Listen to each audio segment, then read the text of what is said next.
Maîtrise de ce point de presse. Before we begin, I'd like to go over a few items. A reminder to please place your phone on mute until I invite you to speak or to ask your question. And please do not place your call on hold. Available for questions from the media, we have, disponible pour répondre aux questions des médias, nous accueillerons Mayor le maire Jim Watson. Phoning in au téléphone, Councillor Keith Eglai, Chair, Ottawa Board of Health, conseiller municipal et président du Conseil de santé d'Ottawa. Steve Kanellakos, City Manager, Directeur municipal. La Docteur Vera Etches, Chief Medical Officer of Health, médecin-chef en santé publique. Anthony DiMonte, General Manager of Emergency and Protective Services, Directeur général des services de protection et d'urgence. Phoning in au téléphone, we have Donna Gray, General Manager, Community and Social Services Department, Directrice générale des services sociaux et communautaires. Phoning in au téléphone, John Manconi, General Manager of Transportation Services, Directeur général des transports. Phoning in au téléphone, Dan Chenier, General Manager, Recreation, Cultural and Facility Services, Directeur général des loisirs, de la culture et des installations. Phoning in au téléphone, Wendy Stevenson, Chief Medical Officer, Chef des finances.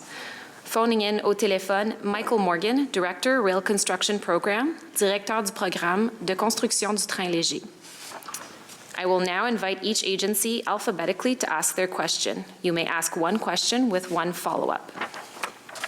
Par ordre alphabétique, j'invite maintenant chaque organisme à poser une question et une question de suivi.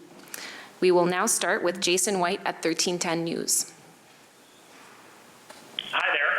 My question is regarding the LRT update we received at City Council. I'm wondering if Mr. Morgan and Mr. Manconi, I think you two might be the best suited to answer this. I'm wondering how confident you are that Rideau Transit Group is taking full advantage of the COVID-19 declines we've seen in passenger volume in order to improve reliability. Are you confident that they're taking full advantage of this unique situation we're in right now in order to get the Confederation line where it needs to be in terms of reliability? So it's John here. So COVID for them is a bit of a double-edged sword. I can tell you that they have taken advantage of our offers to reduce the fleet requirements and still maintain social distancing for our customers. And also the shutdowns that we've offered. However, their operation, which I remind everyone have parts, resources, and people from around the world, are not immune to COVID. So in fairness to them, they are also affected with their supply chain and things like that.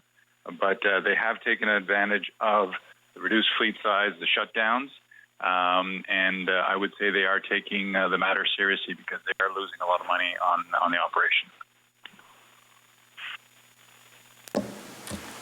And Mr. Morgan, did you have a comment as well, or no? No, I think John covered it. I think that I would just echo his comments that supply chain issues are real for them. They are working actively on the line. They took advantage of the shutdowns. They mobilized extra crews to get out there and work on the catenary systems. And so I think certainly during the shutdown periods, they've been taking advantage of the time. And we still have to kind of see the outcomes in a few weeks' time. Okay. My follow-up question is, I'm wondering, what is your sense of the reason for why that RTG thinks it'll take until the end of this year to improve reliability? And I know you said about pushing back and trying to get them to commit to the end of August. But why the length of time? Is it just the sheer volume and complexity of things that are wrong with this line and that need to be fixed, or is it that perhaps they're not devoting as many resources to this as they could or as we would like them to? I'm just wondering what your sense of the situation is for why such a long period of time when you push back and they finally do commit to some sort of timeline. I'll let Michael answer that. It's technical in nature. Michael? So a number of the items that they are repairing have a long lead time, and so one of the items, for example, is inductors. They're replacing those. Those are manufactured at a certain pace, and so they can only replace them at a certain pace. And so there's a few things that are like that are essentially the long poles in the tent in terms of the overall schedule. That's why they've kind of drawn it out that way. They've essentially cataloged each of the technical issues, the technical fixes, and put dates and timelines against those individual items. Our issue really with with that approach is that they haven't told us when all of those little fixes will culminate in an overall service improvement. So they've identified a series of fixes, but they haven't said, we need these 10 fixes to be in effect, and they will be in effect as of this date, and as of that date, you will have improved service. So they haven't declared that date, and so that's really our pushback on them to say, you've given us a schedule with items that kind of go out to the end of the year. You haven't told us exactly when we're going to get improved service, so we're pushing back and we're saying it needs to be by the end of the summer. Merci beaucoup. Est-ce qu'on a 104.7 Outaouais? 107.7 Outaouais. Are you on the line? No? Okay. BC, Ottawa, Joanne Chianello. Hello, folks. I was wondering if the city has figured out if we are going to have to pay RTG anything. I think you were looking at maybe December. I don't want to put words in your mouth, but has there been any payments to RTG or any decisions on whether we need to pay them for any maintenance? So there has not been any additional payments to them. When you say additional, do you mean any? I just want to make sure, the total payments. There's none on the operating side, no. And they have disputed our interpretation of the holdbacks of all those payments that we've talked about over and over again. And we're going through the dispute process, looking at it line by line where they believe we're misinterpreting things. That process is not done yet. And they've also submitted an invoice for December's operation, which did run well in December. You might recall that. And so we have to look at that in terms of all the holdbacks and whether or not that nets out to any payment to them. So Mr. Morgan and a technical team and an audit team are going through those processes with them to see if there's any disputes, that they're right and we're wrong, and then if there is a payment, we will advise council. Okay, thanks. And a little bit more on RTG and the rail line, maybe from both Mr. Manconi and Mr. Watson. What discussions have you folks had with the companies, and where do you think the problems lie? Because, that was a very big presentation today. I'll go through it more carefully later for sure. But just sort of, where are you feeling like the problems are being solved and where maybe aren't they solved? And I wanted to also check to make sure that I thought that I heard that, Mayor, you talked to the CEO of Alstom, but I wasn't sure. So a little bit sort of on your back and forth with everyone and where you're feeling confident and where you're feeling less confident in the fixes. Yeah, maybe I'll begin, and John can answer the first part of the question. I've had a number of discussions with the president and CEO of Alstom. He's in Paris. The last one, I think, was a month or so ago, to put the case forward that we're not satisfied with the product that he has delivered. And he's been very receptive. We see some progress after those phone calls, so it seems to have some impact. But I think probably the weakest part of the system right now in terms of the largest number of problems, as John pointed out in today's council meeting, are the trains themselves. I did have a virtual meeting with the presidents and CEOs of the consortium that makes up RTG, and laid out my concern that they have to use this opportunity that COVID-19 has given us, where our ridership is plummeted, to make the fundamental fixes to the system once and for all, because I don't think anyone, myself, council, staff, and most importantly our employees and customers, want to go through another fall like we went through this past fall with unreliable service. So one of the points that I raised specifically was that it was not acceptable from our perspective to have them set a deadline of getting all of these problems fixed by the end of December of this year. We said it needs to be done by the end of August, because that's when school is back and we'll be back to somewhat of a new normal in our transit numbers in September, hopefully, depending on COVID-19 and where it takes us. But to put off until December really is not acceptable to us as a customer. has to be done by the end of summer. And as John said, we've been very reasonable. We're willing to shut the system down as we did this week to allow full access for the trains and for testing and so on. And we want them to be reasonable that the end of August we think is a much more appropriate time to get the fundamental problems fixed once and for all. John? Would just echo all that, and as I said during the council meeting, everything is fixable. That's the positive side of things. They have to bring the best of the best and the horsepower to the table to fix those issues and fix the vehicles. Thank you very much. Moving on, we will go to Josh Pringle at CTV Ottawa. Thank you very much. My first question is, during the presentation today, Mr. Kanellakos was talking about possible permits to allow restaurants and bars to expand patios. I was just wondering what idea the city was looking at for restaurants and bars to expand their patios and any idea when that could actually happen. Thank you, Josh. Right now, we're just exploring a number of ideas to help businesses in any way we can. On the patios, some of the ideas we've been throwing around, and it's not, obviously, we'd come back to council, and we haven't had this discussion with the mayor yet, is that, if physical distancing is going to be an issue and we need to spread people out, particularly in restaurants, and we don't want the scenes we've been seeing around the world when they've allowed people to gather and people have just been cramming into restaurants, we're thinking about in areas where we can allowing patios to expand beyond what their normal allowances are, so that people can physically distance outside and restaurants can take advantage of more clientele rather than trying to get them all inside, especially during the nice weather. So that's one of the ideas we're tossing around in terms of what would that mean, what does that mean for right-of-ways, and in terms of a timeline, we are working now towards the end of the month to try and finalize some of the plans in terms of how do we support the economic recovery. And my follow-up question is, you were talking today about summer camps, beaches. Is there like a deadline that these decisions have to be made that they can open, that you can make sure that your staff are trained, lifeguards are trained, and all that for the summer? Is there like a date in mind to make sure that everything is in place so you can run these things if you're allowed to?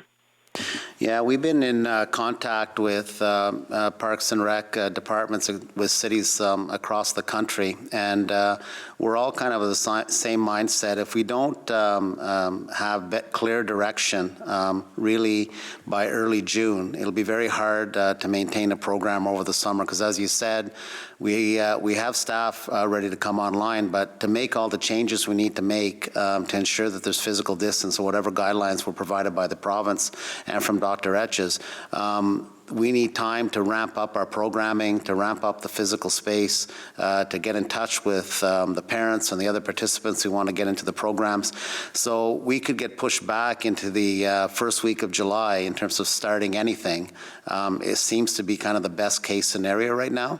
But again, that's fluid. Dan Chenier and his team are working through what's possible in our facilities, including pools, including gymnasiums, including all the summer camps that we have. So I would say, to summarize, in the next 2 weeks, we'll have a much better sense, and we probably have to make a decision within the next, just after the next 2 weeks to get something going for late June, early July. Thank you. Thank you. Moving on, Julien Paquette, Le Droit. Julien Paquette, Le Droit. I don't know who would be the best person to answer this question, but it concerns the situation with RTG. Now, a notice was sent at the start of March, but you don't seem to be satisfied with the answer that's being given in terms of the timescale, right?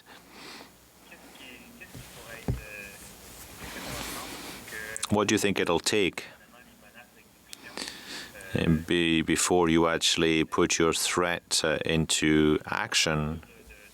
If they're unable to provide a proper timescale, to improve the system by the end of August, what will happen if they can't do that?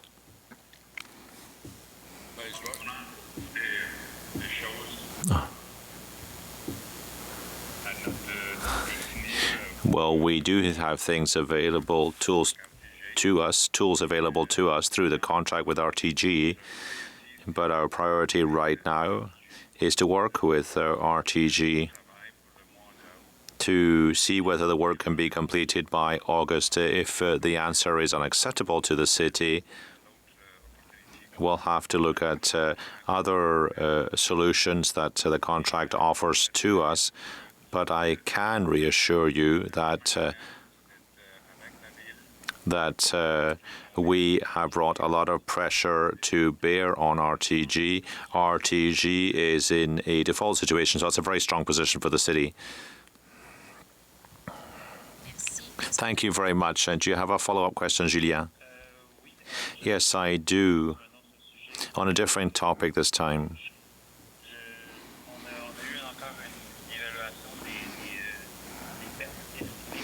We've seen an assessment of the estimated losses caused by COVID-19 for the city.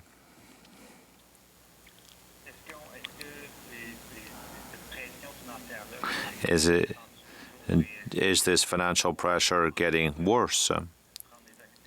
And will you have to take action to perhaps to resolve the situation or to improve the situation?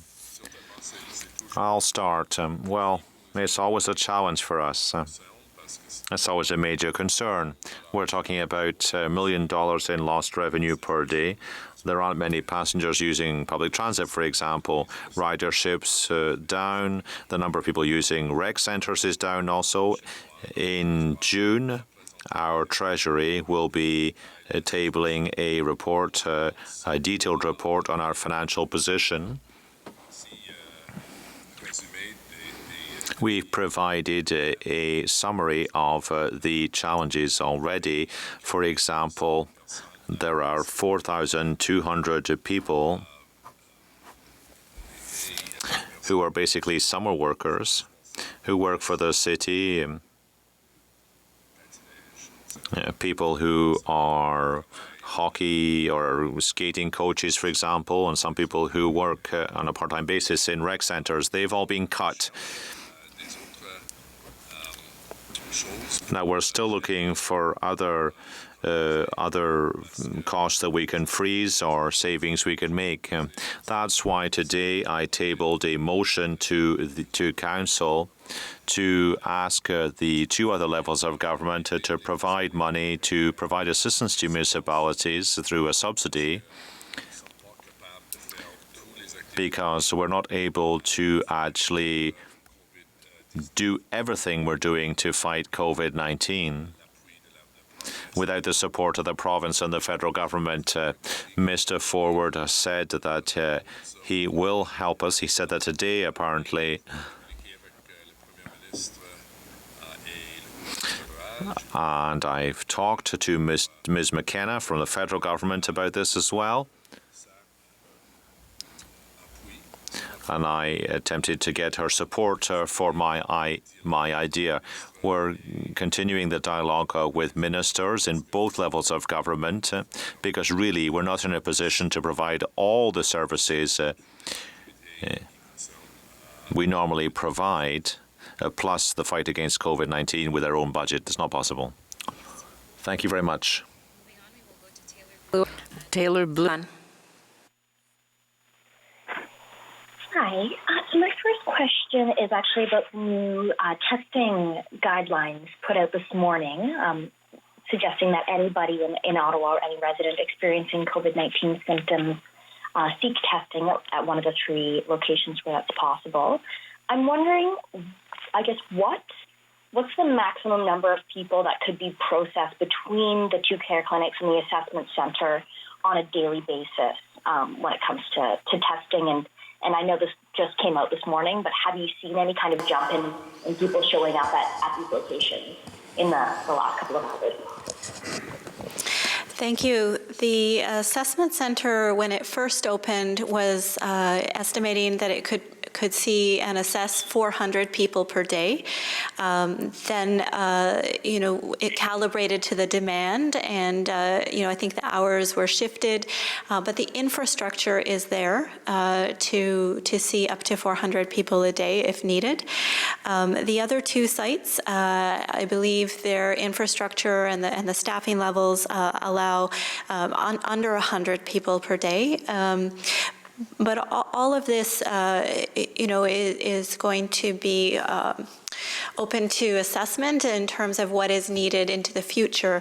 We know many family care clinics have actually stayed open, and I don't think that's widely known, that many family physicians in Ottawa are assessing people by phone, virtually, and still seeing people in their offices. So my advice would be also to call your family physician to find out if they are doing testing. That may be possible. And we're looking to evolve the testing system into the future. We also have a mobile assessment service, which is, there for people who may not be able to make it to an assessment center. And, I think these are the kinds of things we need to continue as we look into the future, where we're going to be trying to find, all of the cases we can in our community, arrive on site for workplace outbreaks. This is an approach that will evolve. So in terms of the burden, anticipated, we looked at what happened when last week we opened up testing to everyone over 60 years of age, and we found that there wasn't a large increase. We did see some increase in the population over 60 presenting at the Brewer Assessment Center, but it was manageable. And so again, an estimate of the people who might present across the whole population was taken from the self-assessment tool use for people in Ottawa using the provincial self-assessment tool online. Again, it was under a few hundred people who use the self-assessment tool and have been told, well, stay home, self-isolate, who may well have symptoms that could be an indication that it's worthwhile finding out if it's COVID. And so we think those numbers are manageable. Thanks so much. And my other question is about the province taking on that new authority today to make changes to the management of long-term care homes who are struggling to deal with outbreaks of COVID-19. I'm wondering, is this something that is on the table being considered for any long-term care homes in Ottawa? Obviously, we know we have a handful that are really challenged with the number of people that have died and been infected. The approach to supporting long-term care homes in Ottawa has been a collaboration of a number of organizations across the healthcare sector, with the hospitals taking the lead in supporting around staffing and making sure people understand how to use personal protective equipment, that the infection prevention practices that need to be in place are in place. So the homes with the greatest challenge have been paired up with hospitals, and my understanding is that this is changing the situation, that practices are improving, that the home owners, the management of the homes have been cooperative and working together alongside the hospitals. Obviously the hospitals, have other work to do as well that will be starting up, and the responsibility to run the homes is the home ownership, and so the work is to make sure that they continue to have that capacity and ability to carry out that responsibility. And so to my knowledge, there is no conversation about replacing management in any of the homes. We have seen an improvement in that we used to have 9 and then 6 long-term care homes coded as red in terms of the level of support needed, and now that is down to 4. We've also seen progress in the number of cases of COVID infection in the homes in the worst situation have dropped. So I think we're making progress as a system, and we'd like to see that continue.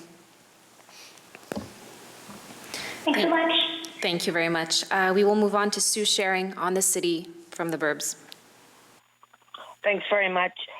Mayor Watson, today one of the councillors referred was Teresa Cavanaugh, who suggested that when you brought your own motion forward vis-a-vis the sidewalk space, that you had created a turf war. I'm wondering if there wasn't a more cooperative way of dealing with this, perhaps talking to Councillor Menard and Councillor McKenney beforehand. It did appear, certainly to myself and to many people on social media, as a bit of a turf war. Well, there's no question that there was great opposition by the business community, and that only came out in the last day or two when we started to receive a pile of emails and letters from about 31 different businesses. And it was clear that they were not listened to. In many instances, the people indicated that they had not even been, weren't even aware that this was a proposal. So obviously there was a breakdown in communications between the councillor's office and those businesses. And I felt as mayor it was my responsibility to bring forward what I thought was a reasonable compromise, and I think Councillor Brockington made it more reasonable by making it 2/3 instead of unanimous, and get some buy-in by these businesses, because these businesses, as I said, are clinging by their fingernails to just survive. You know, they've lost everything, they have no income coming, and to go and do something that would adversely impact them as they felt it would, was not the right thing to do. So I appreciate the support of council to move forward on a proposal that will allow councillors to do a broader consultation. And, you know, I think Councillor Leeper has shown good judgment. He's got the support of his BIA, I think, in Wellington West and with the merchants that he told us about today. And he actually set, I think, the gold standard for setting up a road closure on Byron, because it was not a busy street. He chose not to do Richmond Road. He chose to do Byron, which is parallel and just a block away. And I go by that fairly often because I live just not too far from that area. And I find that the use is very good, and he handled it well. This was a case where it was clearly not handled well, and obviously the reaction from the business community was pretty swift. Thank you. Just another question for Mayor Watson, and I appreciate that you may not have actually heard. It came up over the last 2 days at the joint committee meeting, which I don't believe you might have been listening in. I have no idea, but there was a delegate. I guess he's a former city staffer, and he was asked by one of the councillors where he used to work. He declined to answer. And then both Jan Harder and Eli El-Shantiri laughed at him, and Councillor El-Shantiri called him a loser. I'm just wondering if this is an acceptable in your mind of treating a delegate. Yeah, I unfortunately didn't hear that exchange. I was trying to listen to part of the Planning and Agriculture and Rural Affairs Committee throughout the day, but I'm not familiar with that, so I really can't comment on something I didn't hear or see. Is it something that you'll look into, though? Well, again, it's not the mayor's role to discipline members of council. We're all independent here, and you know, they have to speak for themselves. I can only speak for myself, and as I said, I'm not familiar with what the exchange between the councillors and this individual. I don't know who this person is. Thank you. Thank you very much. Moving on to John Willing at the Ottawa Citizen. It's a question for John Manconi. Hey, John, I'm wondering if you foresee a scenario where OC Transport customers would be required to wear a mask to use the transit service. So, John, we're bringing our plan to Transit Commission June 1st. We have a very good plan that is based on a lot of science and a lot of research, and Dr. Etches and I and Tony DeMonte are meeting tomorrow to do some final sign-offs. And once we have all those things done, we'll be able to bring forward that plan. And those details are important. As you've heard Dr. Etches say, wearing a mask when you can't do social distancing is an important protection for everyone. So it's certainly something we're considering, and we'll be bringing those details forward.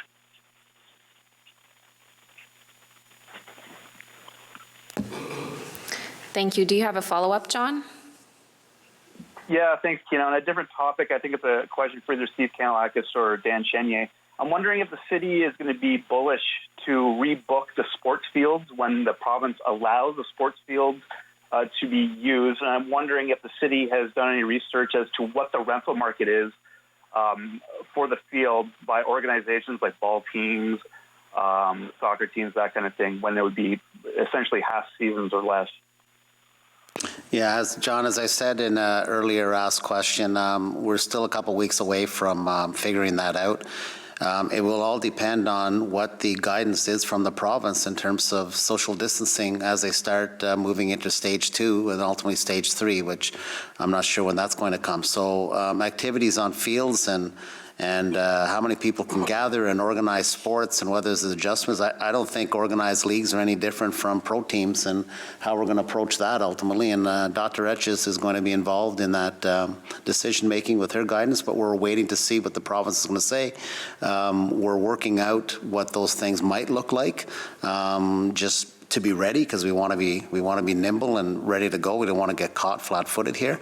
But we're a couple weeks away before we finalize that. Dan is heading up that task team. I picked him deliberately to lead that team because many of the services that are coming back online that have been closed are basically under his responsibility. So he's best positioned to do that, and people will be notified very soon in terms of where we sit in relation to what the province says. Thank you, Kina. Thank you very much. Le dernier, mais pas le moindre, Gilles Taillon, Radio-Canada. Gilles Taillon, Radio-Canada. Is that me? Yes, it's my turn? Yes? Okay, great, fantastic, thank you. I think you've already answered Mr. Morgan and Mr. Marconi several times in English, but I'd like to get the French version of your answer about what RTG is proposing to do to remediate the issues.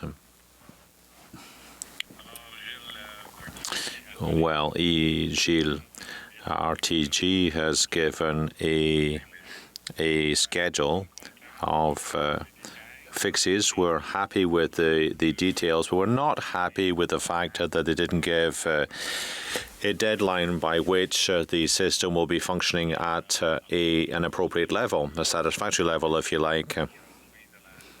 They have said that the work will be done by the end of the year. That's not acceptable to the city. So we've explained to RTG that we expect the system to be working properly by the end of August.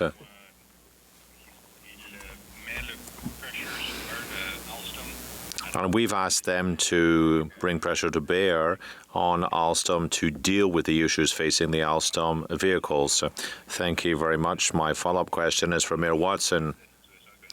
Is on the economic position of the city. You've said that we're actually making huge losses every day. You know, you've asked for assistance from the various levels of government, but that might be some time in coming. How long will it take the city to actually get over the impact of COVID-19? Well, our Treasury will be, or our Finance Department rather, will be giving us more detail next month on our fiscal position. We know that we can deal with the situation, if you like, for the time being. But if COVID-19 were to continue 3, 4, even 6 months, well,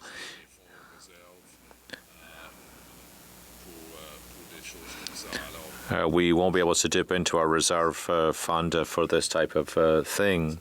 So it's important for me to kick off a dialogue with the other levels of government because they have more capacity. They're in a better position to provide assistance for various segments of society, farmers, seniors, for example. These are the right decisions that they've made. Now, I think it's important also to point out that municipalities provide the the greatest number of services, so police services, fire, ambulance services, and health services as well.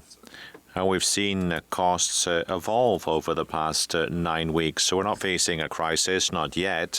But if things were to continue for the next 5 or 6 months, well, at that point, that would be a real challenge for us, not only for us here in Ottawa, but for all municipalities across Ontario and across the country even. That's fine. Thank you very much. Well, thank you very much. This is all the time that we have today. C'est tout le temps que nous disposons aujourd'hui. Bonne journée. Thank you.